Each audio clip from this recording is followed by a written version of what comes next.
Assalamualaikum warahmatullahi wabarakatuh. Selamat sore pemirsa dimanapun Anda berada. Berjumpa lagi bersama saya host Bumi Sholawat Official di acara podcast kita hari ini. Kebetulan hari ini ada narasumber sekaligus bintang tamu yang mungkin Anda semua sudah kenal dengan beliau.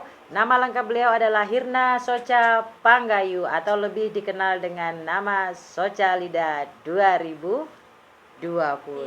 Halo Socha, assalamualaikum. Halo Mami, waalaikumsalam. Halo Tabi semuanya, Tabi pun, ya pun.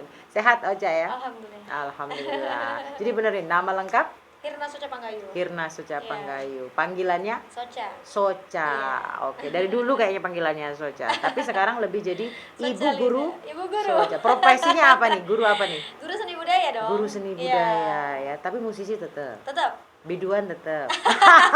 Bukan biduan sih pemirsa, tapi vokalis ya. Ya, apapun itulah. Oke deh. Nah pemirsa, nggak sabar pasti ya nunggu bincang-bincang kita, dialog kita bersama seorang Hirna Socha Panggayu atau Bintang Lida 2020, yaitu Mbak Socha. Kita mau kulik semua pengalaman hidup beliau, semua perjalanan spiritual yang beliau dapatkan dari segala ujian, cobaan, cacian, makian, hinaan yang membuat beliau menjadi seorang tokoh masyarakat, tokoh seni, tokoh guru, public figure yang tetap humble atau rendah hati dan punya nilai keimanan yang insya Allah baik di mata agama, baik di mata suami, keluarga, dan masyarakat. Semoga jadi panutan untuk kita semua dengan segala apa yang akan beliau sampaikan nanti untuk semua. Oke? Allahumma sholli wa sallim ala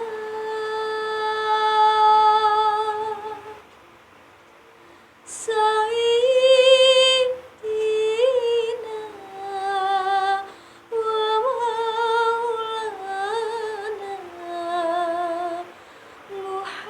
Muhammadin adada ma fi ilmillahi sholatan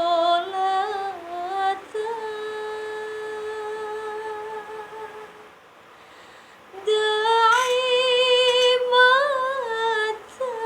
بدوام ملك الله.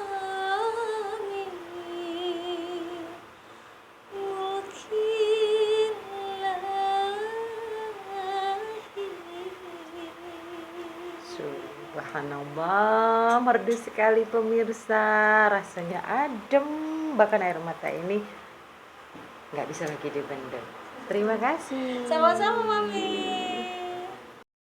Oke, kalau dari bahasa praktisi kesannya jadi agak gimana gitu ya. Jadi sebenarnya praktisi ini lebih kepada seorang pelaku seni tanpa metode pendidikan di sebuah Formal, institut atau iya. pendidikan formal akademik gitu loh. Nah, sekarang gini intinya Ocha ya. Mami ingin bertanya nih terutama ke Pak Yai ya. Menurut sudut pandang Islam dan di mata Al-Quran, seni itu gimana sih? Seni Maksudnya bagus enggak gitu? seni itu bagus, cuma jangan yang mengundang maksiat, jangan yang menimbulkan maksiat atau sesuatu yang dilarang agama itu aja. Memang ada dua pendapat tentang dunia musik ya, dunia seni itu. Nah, ulama ada dua pendapat, ada yang diperbolehkan, ada yang enggak kan. Tapi kalau khusus yang sholawatan lah namanya itu Hadroh. ada ulama yang bilang as-sholawat bidufi layadulu, sholawat dengan ini Alat boleh, musik. ya, alat musik apa bang itu ya, bang itu boleh. Tapi maaf nih Pak Ustadz ya, ini tentu Ocha juga sekarang sudah tahu nih ya, banyak sholawat yang di mix atau dalam arti kata dinyanyikan dengan metode musik atau alat musik yang seperti koplo atau apapun, menduplikasi ya, menduplikasi bahasanya. Nah, ini kan asli murni musik sholawat Mhm. yang dihalalkan atau yang diizinkan itu yang seperti apa? Apakah yang ajeb-ajeb bahasanya musiknya ya, atau yang koploan, atau yang dangdutan, atau yang memang benar-benar Melayu? Ya, Pada benar. akhirnya kesimpulannya gini aja ya, yang penting tidak menimbulkan maksiat gitu. Itu boleh gitu aja ya. Kayaknya gini deh, Hmm. kalau koploan otomatis kan orang nggak khidmat, nggak terlalu Iya, khidmat iya, nih iya. dalam arti kata karena musiknya jedam jedum jedam jedum, kadang gedumpak gitu kan, ngikutin irama gendang nih. Iya. Jadi orang kepengin goyang aja Pak Ustadz gitu, Iya. bawaannya. Gimana tuh? Jadi gini, ada di dunia tasawuf namanya, Mm-mm. zaman dulu, zaman ulama salaf itu musik ya, kayak apa seruling, Iya. terus gitar Mm. itu diharamkan, hukumnya haram kan. Heeh. Itu zaman Zaman dulu ya, kayak pendapatnya Al Ghazali, pendapatnya Imam yang berapa ulama berapa salaf. berapa masa dari berapa dekade setelah Nabi nggak ada? Setelah Nabi 500 tahun. 500 abad tahun. kelima itu. Baru ada musik itu. Memang itu kan masa keemasan Islam itu mas. Mm. Al Ghazali, Syekh Ibnu Rusdi, Sina itu kan masa-masa itu abad ke-45. Sufi itu termasuk diperbolehkan? Sufinya, Heeh. sufi. Tarian sufi itu Oh, loh. tarian sufi Mm-mm. ya. Itu diperbolehkan. Karena itu apa namanya? Disebut fana. Orang saking Menikmati. berzikir Mm-mm. kepada Allah ya. Kan gini ya. Mm-mm. Itu tarian sufi. Itu ya boleh. Sampai dia nggak kerasa pusing gitu ya, padahal muter-muter begitu. Tapi kan tetap menggunakan musik tuh. Pada saat itu musik yang digunakan di zaman itu kalau untuk Arab ya, mungkin seperti kalau kita bilang selo ya. Kalau zaman sekarang di tempat kita sejenis selo kan, biola selo gitu. Nah itu kan tipe jenisnya yang benar-benar mendayu-dayu atau melenakan. Melenakan. Nah kalau sekarang ini dikemas dalam bentuk dangdutan, koploan lah gitu. Kadang musik jaranan segala. Nah ini nilai khidmatnya bagaimana? Apakah itu dimasukkan sah dalam Islam? Yang dilarang, kenapa dilarang ya? Kenapa dilarang itu karena melenakan, melupakan, melelehkan kita dari ingat kepada Allah kan gitu deh. Tapi sekarang ini ulama sekarang itu berkesimpulan gini ya. Bahkan ada dari musik ini yang bisa menghantarkan ya, menghantarkan seseorang itu kepada kehusuan, kepada keheningan itu ada. Nah, akhirnya ya ada yang membolehkan gitu. Oh mungkin gini ya Oca ya. Orang Indonesia ini, orang kita ini bahwa lagu-lagu yang cepat dipahami orang mereka itu adalah lagu-lagu yang berlirik yang mudah diingat, terus musiknya yang asik gitu kan. Nah mungkin niat para ulama yang biasa mensyiarkan sholawat ini mengemas itu dengan musik-musik itu supaya orang tuh nggak berpikirnya selalu negatif dalam arti kata ketika mendengarkan musik itu dengan lirik itu gitu loh. Maka digantilah lirik itu dengan lirik sholawat. Mungkin maksudnya tujuannya juga begitu mungkin ya Pak Ustadz ya. Iya, atau suatu kondisi seseorang ya. Ada sholawat itu sholawat Aisyah Budurul itu dulu kan ada marhabannya ya, ada maltiamnya gitu kan. Suatu kondisi yang beliau itu fana apa namanya ya, hening atau bisa rasanya menyatu, rasanya bisa sama Allah. Tapi Oca, Mami boleh tanya nggak? Ini untuk Oca sebagai guru seni nih ya, seorang vokalis juga, seorang musisi juga. Pernah nggak berpikir bahwa dari semua seni vokal atau seni musik yang dikemas dalam bentuk sholawat nih ya, ini ada satu jenis sholawat yang tidak pernah dirubah musiknya. Itu hanya sholawat Jibril. Kenapa tuh? Ocha bisa nggak ngerubah itu menjadi musik koplo atau apa iringannya atau di temponya dipercepat gitu? Enak nggak sih kita nyampe nggak rasanya? Kalau Ocha sih lebih ke melihat dari segi estetika musiknya sih yang pertama. Kalau kita bicara dari segi musikalitas ya Mama ya. Cuman kan kalau guru seni budaya atau seorang komposer musik atau apa itu kan yang pertama kali dipelajari adalah bagaimana kita melihat musik dari segi estetikanya. Iya, benar. Contoh kayak waktu itu saya nyanyi di Campur Sari ya. Itu kaget kaget tuh dengan cerita Kalimosodo. Oh iya, Apa Pusoko itu? Kalimosodo. Yes, ya kan, apa itu sih sebenarnya apa gitu. Oh ternyata saya dikasih tahu ayah bahwa itu wayang itu salah satu media Untuk sunan menyampaikan untuk menyampaikan syiar. akidah Ya, akidah Islam, syiar Islam gitu kan. Yang kedua, di musik Jawa saya mendengar Allahumma salli wa sallim ala, diiringin pakai gamelan. Iya benar, dan rasanya itu lebih nyampe. Bagi saya nggak ada yang salah, Nggak ada yang salah, benar. karena ketika saya ikut melantunkan sholawat itu tuh saya, teman saya ikut Langsung nyes gitu ya. iya, air mata tuh mau Netes netes sendiri, gitu. benar. Sholat Jibril belum ya? Sholat Jibril, Iya, Sallallahu Muhammad, iya. sholat Jibril. Iya kan Iya. kebanyakan adanya gini. Sallallahu alaihi. Itu masih bisa, yang nggak bisa itu sholawat Ibrahimiyah yang untuk tahiyat akhir itu. Allahumma sholli ala Muhammad wa ala ali Iya. Muhammad. Iya, Nggak terus bisa, Bro. itu yang Belum ada yang pertama itu menurut aku sih, kalau misalkan dirubah tetapi mengarahkan kepada kehikmatan itu ya Fine-fine maka aja ya. tapi beda kalau konteks musik itu kan macam-macam ya, Mam. Ada yang dangdut koplo itu buat joget tuh kan ada. Ada, Kayak benar. misalkan lagunya Triswaka gitu dikoploin, orang semua joget gitu. Iya benar. Jadi menurutku sih bagaimana seorang komposer atau pengubah musik itu meramu sebuah musik ketika disuguhkan itu pantas gitu. Dan orang itu bisa mengikuti musik yang didengarkan sesuai dengan yang dia dengarkan gitu. Iya benar. Ini Pak Ustadz nih, aku mau tanya nih. Kondisi dalam metode sholawat ya. Jadi kalau Pak Ustadz sendiri sebagai pelaku agama nih, sebagai pakar agama juga nih, saya mau tanya, sering dengerin sholawat kan? Sering.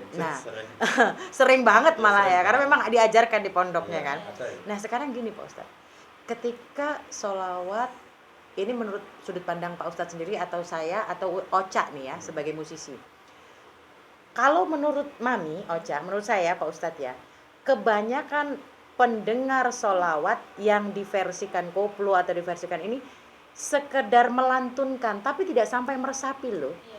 Tidak sampai meresapi. Ini yang saya tonton baik dari YouTube atau baik dari siaran langsung lah ya, sholawat-sholawat yang akbar itu. Iya.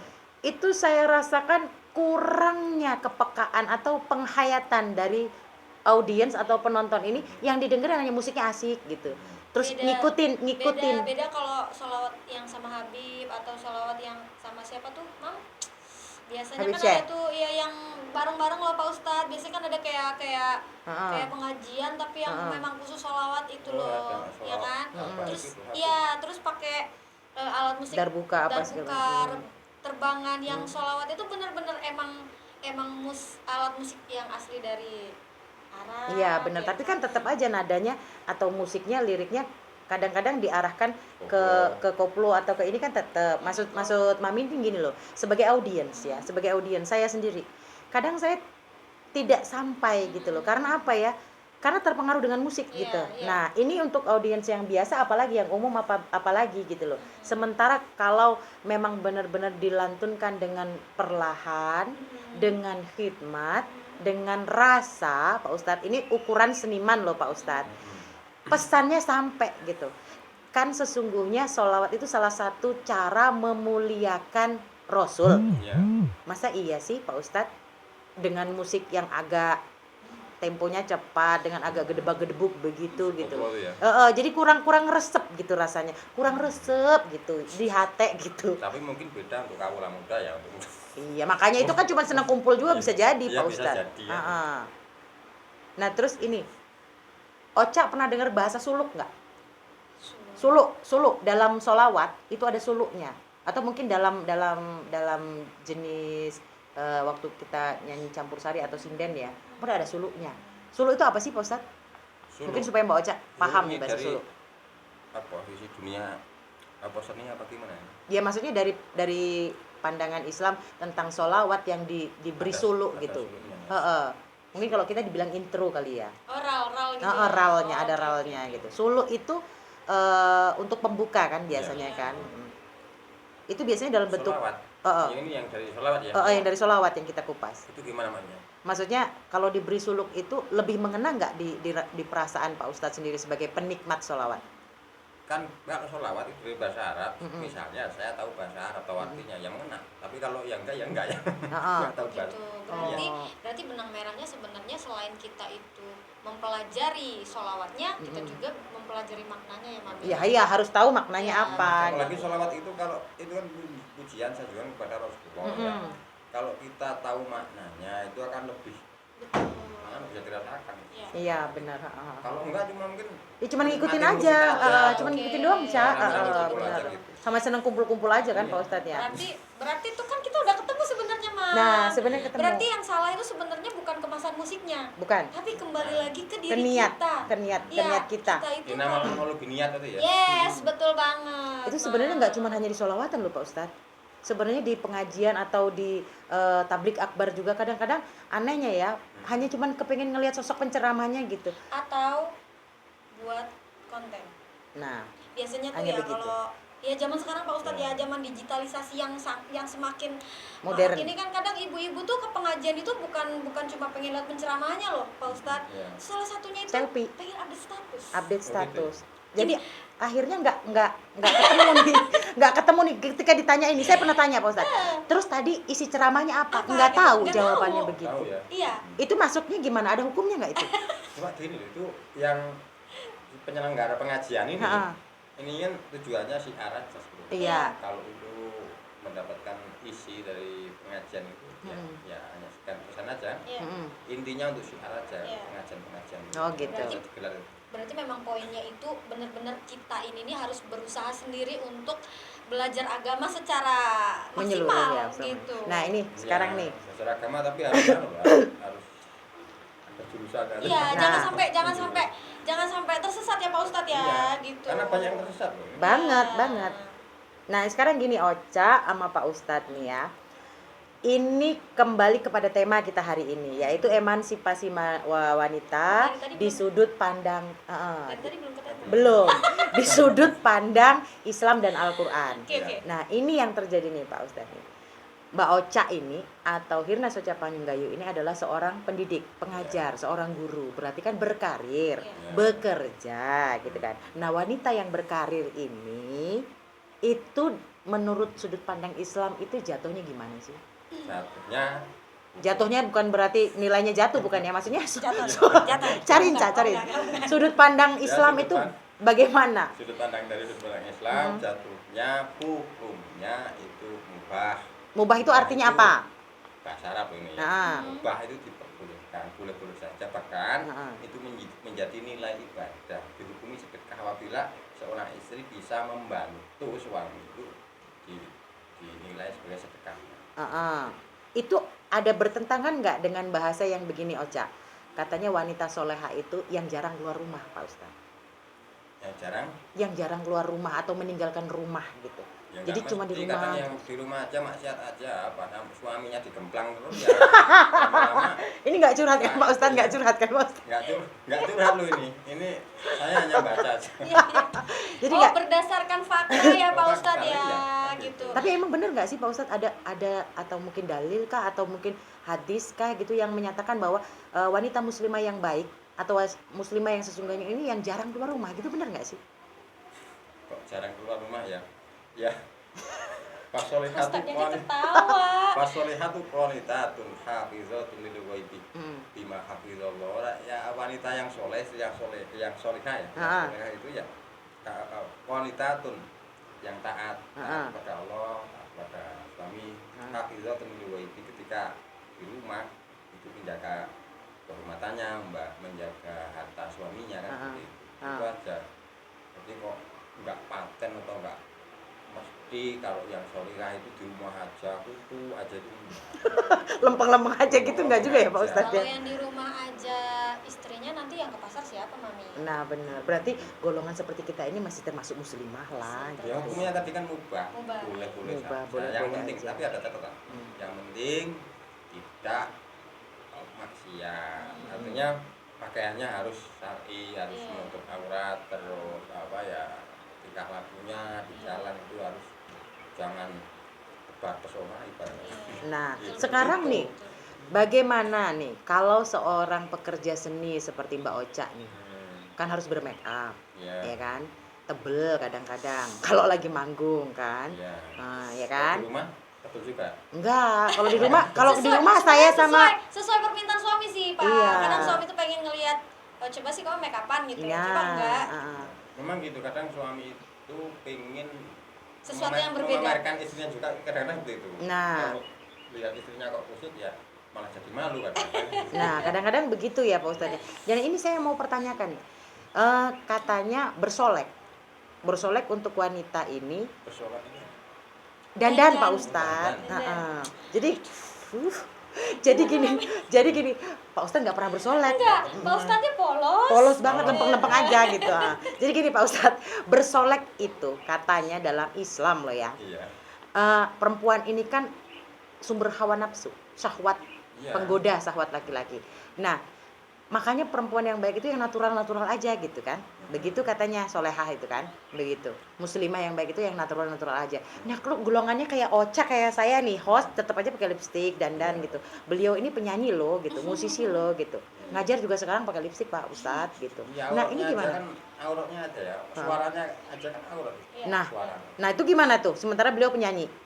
Itu Heeh. ya enggak apa-apa. Ya setelah ya disimpulkan namanya suatu karir Iya. pekerjaan atau itu kan Iya. tuntutan ya. Heeh. Nah, itu ada pertimbangan.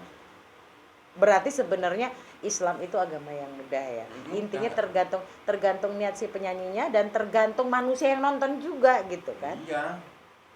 Bilang kita itu di rumah, di dalam kamar, diem. Tapi malah ngeres pikirannya itu ada. Pak. Iya, Polos banget Pak Ustadznya. Jujur banget ya. ya, iya. Lewat- Misalnya ini. Iya, iya, betul, betul. Faktanya ini kayak gitu.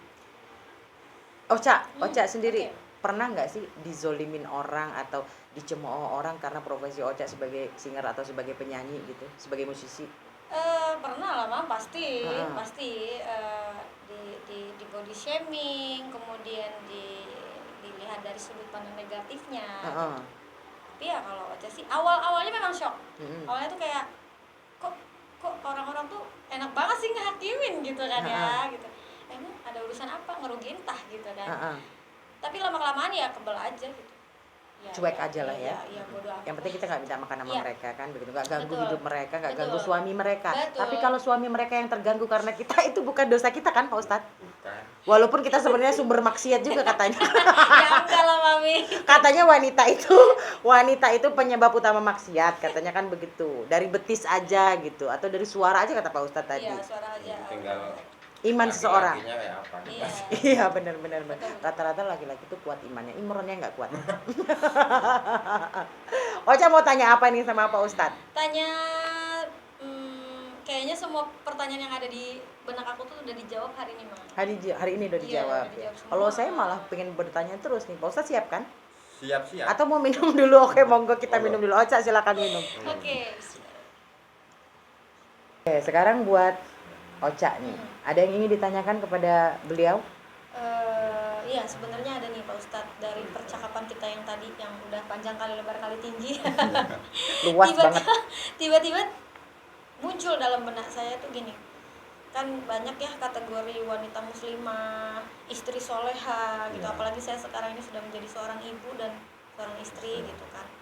Sebenarnya kadar istri soleha, kadar wanita muslimah kalau dalam pandangan Islam itu yang bagaimana gitu Yang sesuai kan. dengan Al-Quran. Iya, yang sesuai dengan Patokannya. ajaran Islam gitu. Kadang kan kita bicara misalkan yang penting menutup aurat gitu. Tapi kan tidak menjamin ketika dia sudah berusaha menutup aurat tapi yang lain-lain kan kita nggak tahu ya, Mami ya, maksiat yang dilakukan atau apa gitu. Makanya saya sebenarnya penasaran gitu. Saya tuh pengen gitu Pak Ustadz jadi istri soleha, jadi wanita muslimah. Gitu. Pengen ya? Pengen dong gitu. Pengen banget Pak Ustadz, Iya. beneran. Ya. Makanya saya tanya gitu, kadar yang dikatakan wanita soleha Dalam Al-Quran. dalam Al-Quran itu seperti apa? Kalau dalam Al-Quran yang tadi saya sebutkan, nanti pas solihatu qoditatun, hafizatun lil ghaibi bima hafizallah. Fasolihat, jadi istri yang solihah, wanita yang solihah, qanitatun yang taat kepada Allah, taat kepada suami ya. Hafizatun lil ghaib bima hafizallah, menjaga kehormatan dan harta suami ketika suami sedang pergi. Itu yang Al-Quran ya. Ada yang hadis ini, al-ma'atu solihah, apa namanya, idza nazartaha saroka, ketika engkau pandang maka menggembirakanmu. Wa idza amartaha ata'atka, dan ketika kau perintah maka dia taat. Tentunya yang bukan maksiat ini ya. Iya. Kalau maksiat itu berarti suaminya yang nggak beres aja kan.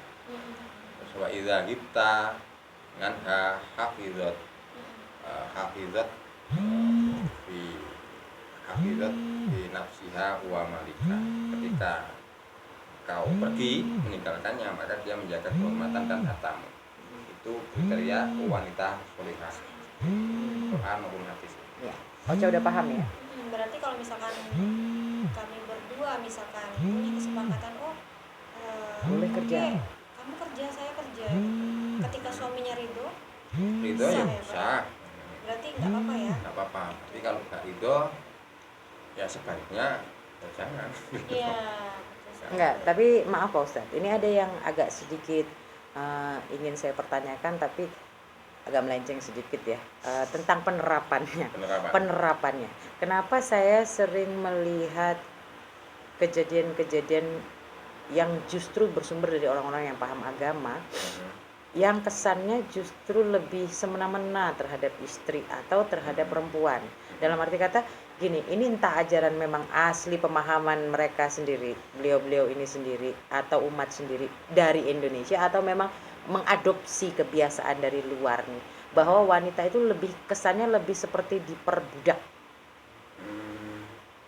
Kalau diperbudak itu berarti bisa jadi ngadopsi jahiliyah. Dari kata taat atau tunduk ini, akhirnya kesannya perempuan itu benar-benar ditindas gitu loh. Sebetulnya Islam ini justru mengangkat derajat perempuan. Ya dari Al-Quran ada ya disebutkan, kalau zaman dulu kita kenal namanya Umar bin Khattab itu punya lahir anak perempuan ya, hidup itu. Kenapa itu? Karena dia malu. Jadi ya tahu orang minal qaum min summa busyirabus. Dia sampai nyumput dari masyarakatnya, dari lingkungannya. Karena dikabarkan dia terlahir anak perempuan. Itu Umar bin Khattab. Umar bin Khattab dan orang-orang Arab pada waktu itu. Ayum siku fit turab, fi alahunin am yadusu fit turab. Apakah saya tahan saja anak perempuan ini dalam keadaan hina, atau saya hidup saja? Terus sama ayat itu buruk-buruk hukum yang mereka pakai. Nah, terus penerapannya di sekarang nih, di era kita, di negara kita ya, untuk orang-orang kita atau umat-umat kita yang memang seagama ya, seiman ini gini, Ustaz. Perempuan ini lebih sedikit hak bicaranya. Ketika memang benar-benar yang taat loh ya, lebih sedikit hak bicaranya. Dalam kondisi seperti apapun keadaannya nerimo. Ya. Pada prakteknya orang-orang yang belajar agama, belajar keagamaan, mengadopsi dari Al-Quran, dari hadis, dari sunnah atau apapun ini, justru banyak loh yang menyakiti perasaan wanita. Meski wanita itu patuh, syariatnya patuh ya, tidak bicara, tapi hatinya menangis. Iya, ngempet, bahasanya ngempet gitu. Kenapa? Bahasanya begini.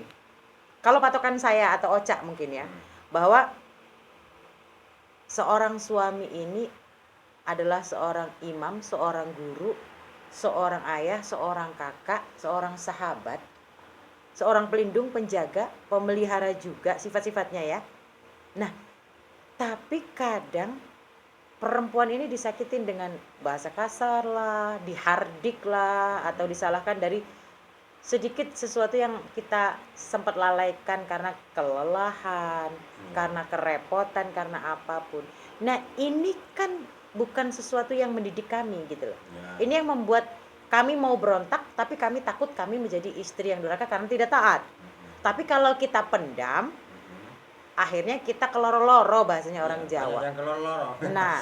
Nah ini gimana ini? Diperbolehkan nggak sih sebenarnya wanita itu nyimbat apa sih bahasa Indonesia dalam arti kata mengutarakan kepada suami bahwa saya nggak terima lo diginiin gitu. Ya, mengutarakan dengan cara baik tentunya. Tapi meskipun diterapkan dengan cara baik, Ocha ya, Ocha sendiri pernah lihat nggak? Meskipun kita sudah ngomong baik-baik, justru tetap kita dianggap salah gitu. Itu namanya berarti suaminya yang nggak beres. Suaminya nggak beres. Nah, Kan ada ukuran juga. Suami yang baik, suami yang soleh itu yang bagaimana kan? Iya, gitu. iya. Itu kan suami yang mulia itu kan yang memuliakan perempuan. Laki-laki yang mulia adalah laki-laki yang memuliakan perempuan. Bahkan ada hadis itu hakul mar'ati ala zauji ayyub imaha idza ta'ima wa yakswa idza tasa wala yadribu wajha wala yuqabbihu wala yahjuru illa bil mabit. Jadi suami ini kewajiban suami kan. Bahkan ini kewajiban suami atau hak seorang istri. Itu kalau suami makan, istri ya harus ikut makan. Suami pakai pakaian, istri harus dibeliin pakaian. Terus suami tidak boleh menampar wajah, tidak boleh menjelek-jelekan istri atau mendoakan jelek kepada istri, dan tidak boleh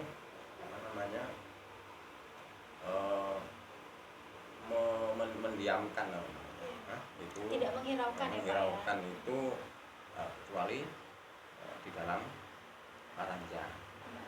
Jadi kalau lagi cekcok ya sama istri ya, itu suami jangan terus putus segala-gala, artinya ranjang enggak, ngomong enggak. Ini yang diperbolehkan cuma ranjang aja, ngomong komunikasi biasa. Oh gitu.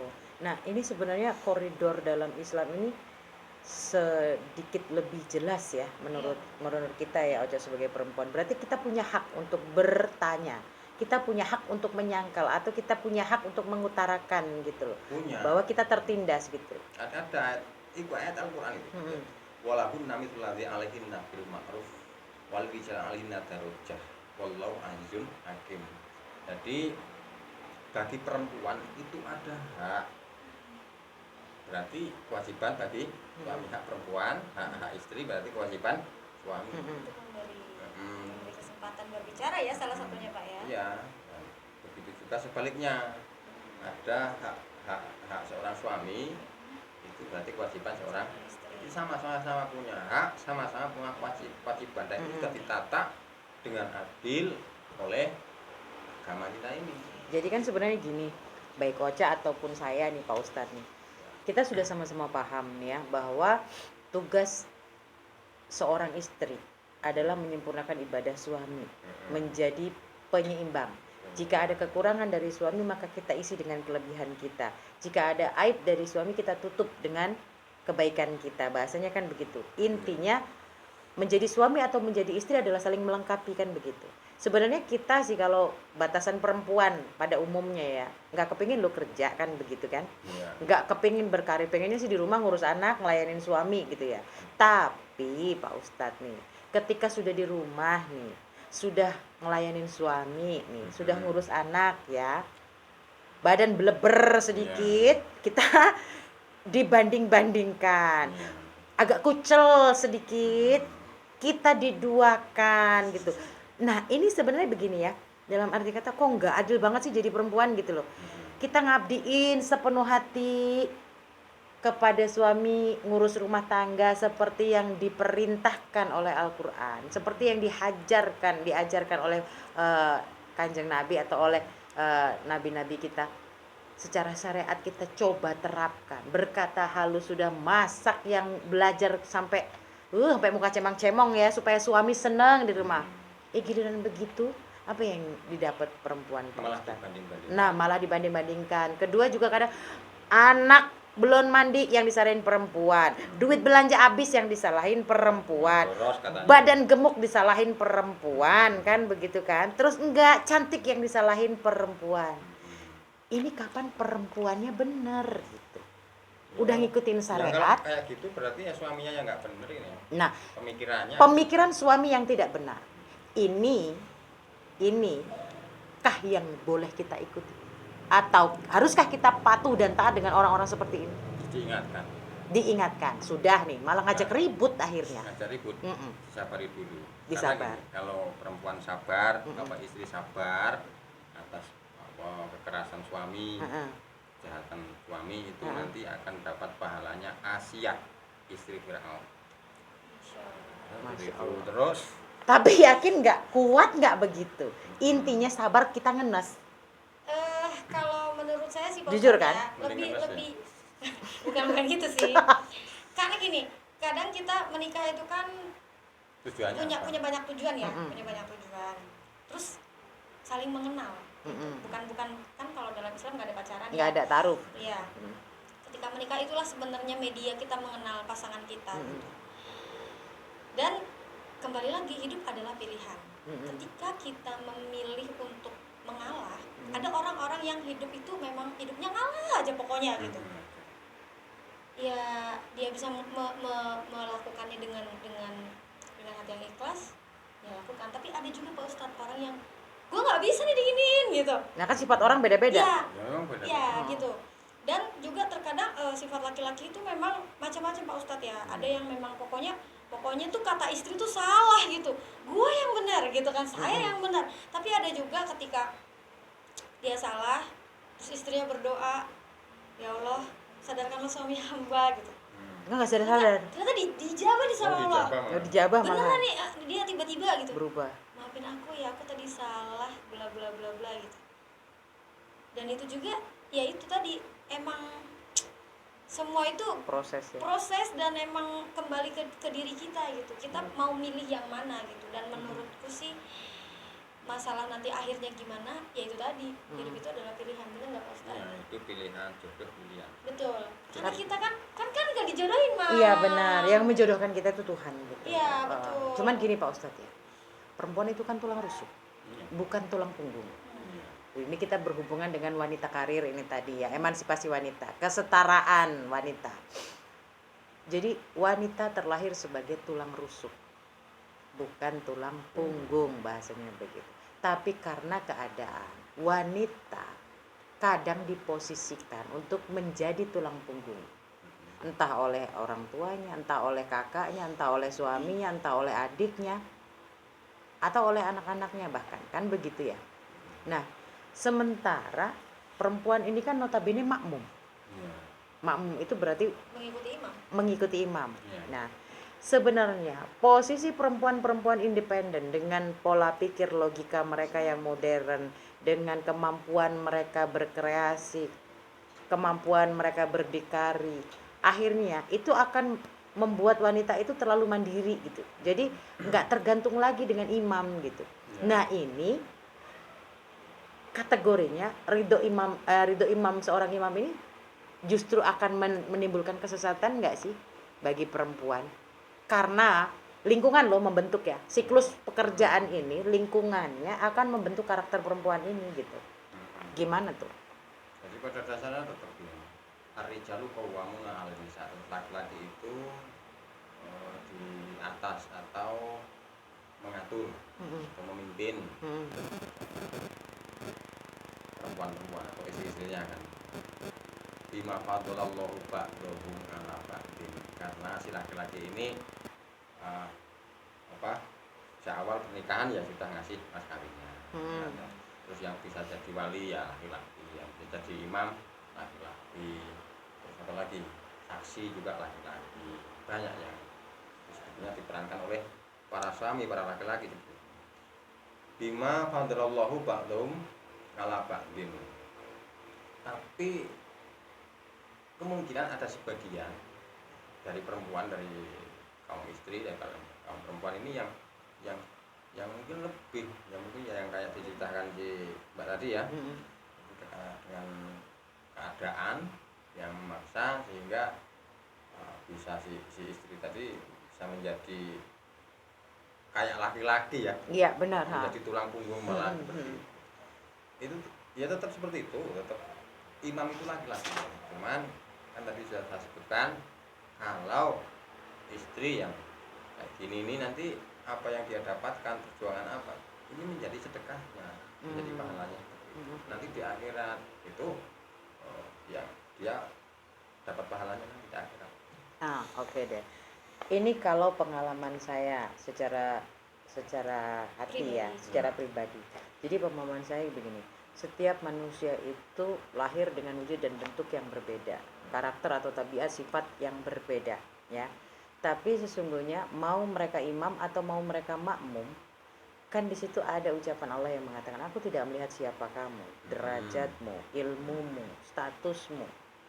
Enggak semua, bahkan ibadahmu pun tidak kulihat, kata Allah kan begitu. Tapi aku melihat niatmu. Dalam arti kata, contohnya aja kita bandingkan saat manusia berdoa. Ini secara nilai keimanan dan ketuhanan ya, pribadi masing-masing antara laki-laki dan perempuan. Pada saat berdoa kepada Allah, semua setara kan, Pak Ustadz? Semua setara. Tidak peduli mau baik, mau buruk, mau salah, mau benar, mau siapapun kamu, laki atau perempuan, semua setara. Di sini Allah mensejajarkan nilai keimanan seseorang ya, baik bicara bukan derajat ya, nilai keimanan seseorang. Nilai keimanan seseorang. Nah,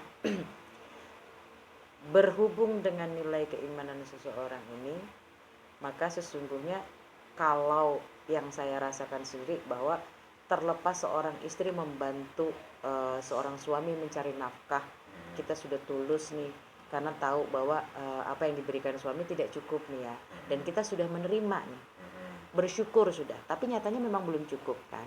Nah, kita melampaui aktivitas ini sama dengan laki-laki, kita bekerja gitu. Dan tentunya di sini kan kita akan lalai kepada tanggung jawab kita kepada anak nih. Anak ini akan kehilangan sumber tuntunan, yang tadinya ayah sudah bekerja, sekarang ibu juga bekerja. Nah, sementara wanita atau laki-laki, imam atau makmum ini kan dituntut dunia wal akhirah, ini akhlak seorang anak gitu. Nah, ini berbenturan nggak sih dengan apa yang diuraikan dalam Al-Quran itu tadi, nilainya keimanan anak ini nanti, karena orang tua ini tuntunan loh gitu. Kalau orang tuanya selalu pergi kerja sibuk, akhirnya anak ini gimana gitu. Nggak mesti kan masuk pondok terus anaknya jadi baik, kan? Nah, katanya ibu adalah madrasah pertama. Lalu bagaimana nih dampaknya?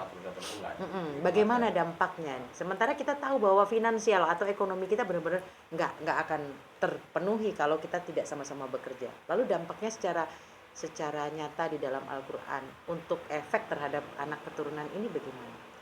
Sebetulnya kalau tuntunan agama ini, perempuan itu kan jaga rumah ya, sebagai ibu rumah tangga.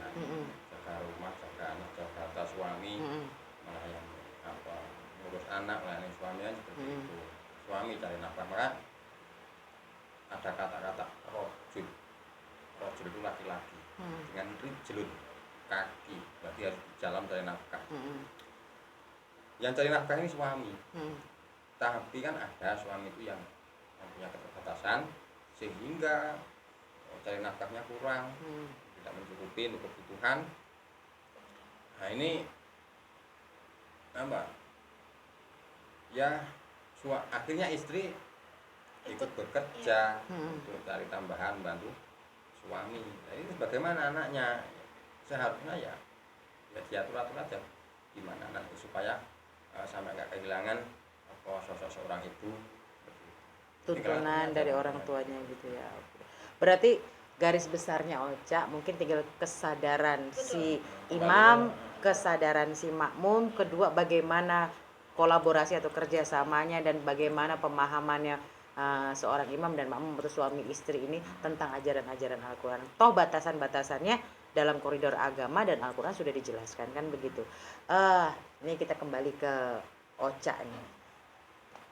Sejak umur remaja hingga hari ini, Ocha berada di podcast Bumi Selawat Official.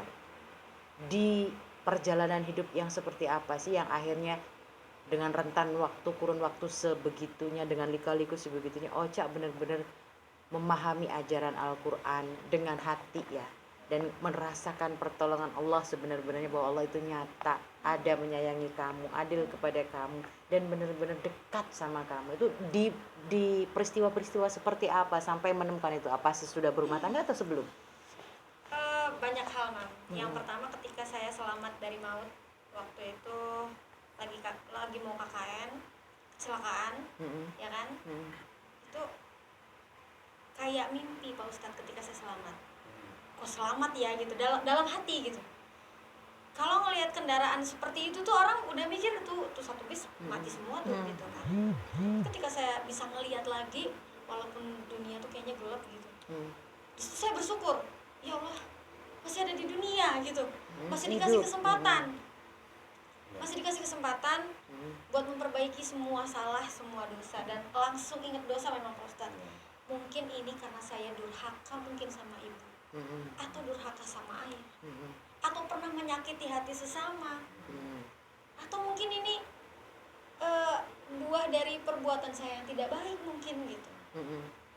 Atau karena sebaliknya, karena diselamatkan saat itu karena perbuatan baik yang tidak kamu ingat-ingat lagi atau tidak kamu pikirkan bahwa itu menjadi nilai ibadah. Mungkin sih, Mam. Yang tapi pada saat itu aku mikir bahwa benar-benar ini nih Allah nih lagi ngingetin saya, lagi memberikan saya kesempatan untuk hidup. Dan saya di situ semakin percaya Allah nih masih sayang. Kalau Allah nggak sayang, udah pindah dunia. Iya, benar. Itu yang pertama. Ngerasain kasih sayang Allah. Yang kedua, saya ketemu sama suami saya. Suami saya bukan ustadz, bukan juga anak pak kiai gitu, tapi suami saya itu bisa membimbing saya ke jalan yang lebih baik, ke jalan yang lebih yang tadinya saya nggak tahu jadi tahu. Yang tadinya saya taunya sedekah tuh cuma sama anak yatim, sama suami saya diajarin, oh sedekah tuh nggak cuma sama anak yatim loh. Iya, benar. Gitu. Memberi itu nggak ketika kita punya aja gitu. Yuk kita rasain lapar bareng tuh gimana? Nah gitu. Yang ketiga kali ketika saya di lidah Pak Ustadz. Oh di lidah. Di lomba. Ketika saya masuk, kemudian saya harus pulang dengan segala ekspektasi saya di sana, tapi kata Allah kamu harus pulang gitu. Awalnya nggak ikhlas Pak Ustadz, tapi ketika saya merasakan alhamdulillah akhirnya saya pulang. Ini toh jawaban kenapa saya harus tersenggol, kenapa saya harus pulang. Sudah rindu setengah mati sama ibu. Anak saya tuh sampai nyium TV Pak Ustadz. Mama cantik loh katanya. Padahal saking rindunya. Ternyata saya pulang karena anak saya mungkin sudah nggak tahan lagi kangen sama itu saya. udah berapa lama ditinggal? 3 bulan Pak Ustadz saya tinggal. Iya. Nggak pernah diajak sama ayahnya untuk ngelihat kamu? Nggak pernah. Memang pada waktu itu suami saya cuma PP doang tuh ketika saya on air, suami saya datang menemani saya, mendoakan saya gitu. Selanjutnya sekarang Pak Ustadz, alhamdulillah kemarin waktu ujian PPG saya lulus. Alhamdulillah. Kerasa bener ya. Penantian saya selama 6 tahun menjadi guru honor, yang saya tuh kadang nggak tahu, ibaratnya orang tuh kan terombang-ambing Pak Ustadz ya, iya, ini benar, masa depan ini mau jadi apa nih gitu kan. Saya tes CPNS 2 kali saya gagal, di lidah saya gagal, ya kan, pokoknya banyak kegagalan saya alami, ya kan, dagangan saya nggak laku Pak Ustadz. Terus kemarin tanggal 24 pengumuman ujian PPG itu di situ tertulis saya diterima gitu. Dan itu bikin saya tuh kayak ya Allah, sekali lagi Allah tuh benar-benar nunjukin kebesarannya, kasih sayangnya, ini yang terbaik, ini jalan yang harus saya laluin gitu. Sempet nggak Socha berpikir bahwa sebenarnya Allah itu menunda rezeki Ocha atau menunda proses mapannya Ocha itu karena Allah itu ingin melihat seberapa sabar kamu, seberapa ikhlas kamu, dan seberapa yakin kamu sama Allah, sama kehendaknya Allah gitu. Benar. Kerasa banget. Banget. Awalnya tuh kayak saya sendiri pribadi Mami, itu tuh kayak yang gini loh. Ya Allah, kenapa sih setiap doa nggak dikabulin? Saya nih harus apa gitu Pak Ustadz? Saya harus apa? Apalagi saya berdoa ya Allah. Wajar ya seorang manusia seperti gitu? itu. Saya pengen seperti teman-teman saya yang lain. Tapi nggak nanya dosa saya apa ya Allah? Tanya Pak Ustadz. Kan lata ya, Pak Ustadz, banyak saya nih. Ini kurangnya di mana gitu. Nah ketika itu saya pengen terus Pak Ustadz, malah semakin gak dikasih sama Allah. Malah semakin kayaknya tuh jauh banget gitu. Jauh gitu Oh, kayaknya. berarti ini sama dengan istilah seperti semakin kau kejar dunia, semakin dunia Iya. menjauhimu. Tapi pada waktu saya tes PPG itu Pak Ustadz, saya tuh pasrah. Cuek-cuek aja ya. Saya bawa laptop sendiri, saya bawa terminal sendiri, jalan ke atas, gak ada yang bantuin. Tiba-tiba ketemu sama teman saya, dia cuma bantuin nyolokin sama ini. Terus saya di situ ujian sendirian. Disitulah benar-benar Allah tolong gitu. Nggak nyangka ya. Saya sendiri nggak nyangka Pak Ustadz, karena teman-teman saya yang lainnya juga nggak lulus. Saya lulus. Nah, Dan itu kayaknya, Masya Allah, Alhamdulillah. Alhamdulillah. Alhamdulillah banget gitu. pokoknya Itu nggak pernah kebayang, Mam. ternyata dari setiap apa yang kita doakan itu pasti akan Pasti dijawab. dijawab. Cuman Waktunya, waktunya gitu. tergantung kapan Allah Iya. gitu ya. Tapi Kayaknya- memang ada yang nggak dijawab juga. Ada Pak Ustadz? Contohnya? Mungkin Contohnya? karena gini kali Pak Ustadz ya, karena aku pernah tahu bahwa apa yang Allah takdirkan itu pasti yang terbaik katanya gitu. Ya kalau Allah selalu baik. Jadi, Allah memberikan apa yang kamu butuhkan, Mesti bukan baik. yang kamu ingin gitu kan. Allah itu mesti baik. Hmm. Ada ayat Inna Rabbi ala sirotin mustaqim. Sesungguhnya Tuhanku itu di jalan yang lurus. Allah itu baik terus, wa rahmur rahimin. Allah itu lebih belas kasihan daripada yang lain. Baik terus. Misalnya gini, saya sering beri analogi seperti ini. Kalau ada pengeras ini ya, pengeras itu kok gerak ini apa? Mic itu ya. Iya, story misalkan Pak ya. Itu jangan salahkan setrumnya, mungkin yang jelek ini Kabelnya. Kabelnya. Allah itu selalu baik terus pokoknya buat Iya. kepada siapapun kapan Selalu merestui. rahman rahim Allah. Tinggal manusianya yang harus menyesuaikan. Oh gitu. Dan harus selalu belajar dan belajar terus. Iya benar. Berarti setidaknya mulai hari ini peringatan atau mungkin sekedar masukan dari kajian hari ini, topik kita hari ini, emansipasi wanita di sudut pandang Islam dan Al-Quran, bahwa sesungguhnya sah-sah aja, boleh-boleh aja asal ada kesepakatan, asal ada keikhlasan dan ada pemahaman yang mendasari semua proses terjadinya emansipasi wanita, baik dari niat, baik dari tujuan ya Pak Ustadz ya. Iya. Supaya nggak banyak wanita yang akhirnya meremehkan suami karena bisa cari duit sendiri. Iya, ya betul, Oca ya. betul. Juga nggak ada lagi tuh suami-suami yang merasa berhak mengatur wanita seolah-olah seperti budak, hanya karena bahasa harus taat, harus Iya, tunduk gitu. Nah kedua, mungkin secara garis besarnya untuk saya pribadi atau untuk Oca atau mungkin kita semua seluruh umat dimanapun berada, bahwa pahami tugas dan tanggung jawab yang hak yang batil dari seorang imam, Iya. seorang suami, juga tugas dan tanggung jawab yang hak yang batil dari seorang istri. Kedua, lebih dari itu, apa yang kamu pahami tentang sebagai seorang muslim, sebagai seorang umat. Ketiganya, toh setelah menjadi suami istri kita punya tanggung jawab kepada anak keturunan, kita menjadi orang tua, jadi tuntunan kan begitu ya Pak Ustadz. Jadi jangan berhenti belajar, dan ingat, belajar sekali lagi bukan hanya dari segi akademik, oke Oca, Iya. tapi dari perjalanan hidup, pengalaman hidup, Iya. mau yang menyakitkan, mau yang menyedihkan, mau Menggembirakan. yang menggembirakan, mau yang menghinakan ya. Pokoknya happy aja, betul. banyakin bersyukur, jangan berprasangka buruk. Iya, betul. Tapi latahnya kita masih sering ya Pak Ustadz. Nah ini untuk Pak Ustadz ke depannya nih. Mungkin akan banyak sekali pertanyaan-pertanyaan umat, terutama dari kaum perempuan, karena banyak. Kalau mau dikumpulkan tanda tangan ya dan persetujuan di dunia ini, mungkin akan banyak lebih dari perempuan-perempuan yang merasa terzolimi. Itu tadi sedikit kutipan dari saya, agar kita semua mampu belajar. Jangan sungkan-sungkan bertanya, jangan malu untuk bertanya, karena budaya malu itu hanya diterapkan agar kita tahu diri. Tapi untuk kita tahu diri, kita harus mawas diri, kita harus menggali lebih dalam lagi. Ada masukan dari Mbak Soca? Satu hal yang perlu kalian tahu, bahwa belajar itu harus setiap hari. Karena yang namanya manusia itu tidak akan merugi ketika memiliki ilmu. Itu aja. Amin. Siap. Ada tambahan dari Pak Ustadz nih, nasihat dan saran untuk semua umat? Ini ada sabda Rasulullah SAW, inna min akmalil mu'minina imanan ahsanuhum khuluqan wa alqahum bi ahli. Sesungguhnya orang mukmin yang paling sempurna imannya adalah yang paling baik akhlaknya ya, dan yang paling halus atau welas asih kepada ahlinya, istrinya atau keluarganya. Jadi satu Rasulullah seperti itu. Mudah-mudahan bisa menjadi renungan atau pelajaran kita semua. Amin. Untuk lebih lembut, untuk lebih baik ke depannya ya Pak Ustadz ya. Jangan bosan-bosan bimbing kami Pak Ustadz, jangan capek-capek dengan pertanyaan kami ya. Lain kali Siap, juga Socha akan Iya, datang ke sini lagi. betul. Tapi sebelum penutupan terakhir nih, saya kepengen denger Pak Ustadz, pengen denger nggak sih suaranya Mbak Ocha ini? Ya katanya. Nah, ini finalis nih. Monggo. Finalis Socha Lida 2020. Tolong dong, satu lagu untuk pemirsa semua. Satu lagu apa ya? Mungkin lagu yang ngehits aja deh ya, Mami. Oke ya. deh, monggo aja. Yang penting kita nikmatin ya Pak Iya. Ustadz ya. Pengen denger suaranya sih. Pengen. Monggo.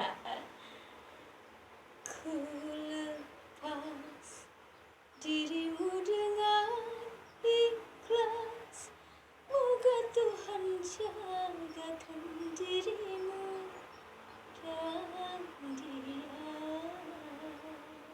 Gitu aja, Mami. Yeay, waduh suaranya merdu banget. Apalagi pas tadi sholawatan ya Pak Ustadz ya. Terima Nanti kasih. kapan-kapan sholawatan bareng di pondok. Amin, amin, amin, Gitu. amin. Pasti. Oke, Socha, terima Ya, kasih banyak thank atas you, Mami. waktunya. Sama-sama. Semoga bermanfaat semuanya. Amin, amin, amin, Pak ya Ustadz, Allah. terima Thank you kasih. Pak Ustadz, terima kasih. Mohon maaf bila banyak sekali pertanyaan yang melukai hati atau mungkin agak nyeleneh dari kita berdua Pak Ustadz ya. Dan untuk semua pemirsa, mohon maaf atas segala kekurangan dan juga atas salah kata atau perbuatan dari kami. Karena kami tidak luput dari manusia biasa, tapi sejujurnya tidak ada niat kami untuk mendoktrin seseorang atau menyalahkan ajaran seseorang, karena keyakinanmu tergantung pada dirimu sendiri dan Tuhanmu berdasar hati nuranimu. Sekian dan terima kasih untuk kajian kita hari ini bersama Podcast Bumi Sholawat Official. Assalamualaikum warahmatullahi wabarakatuh.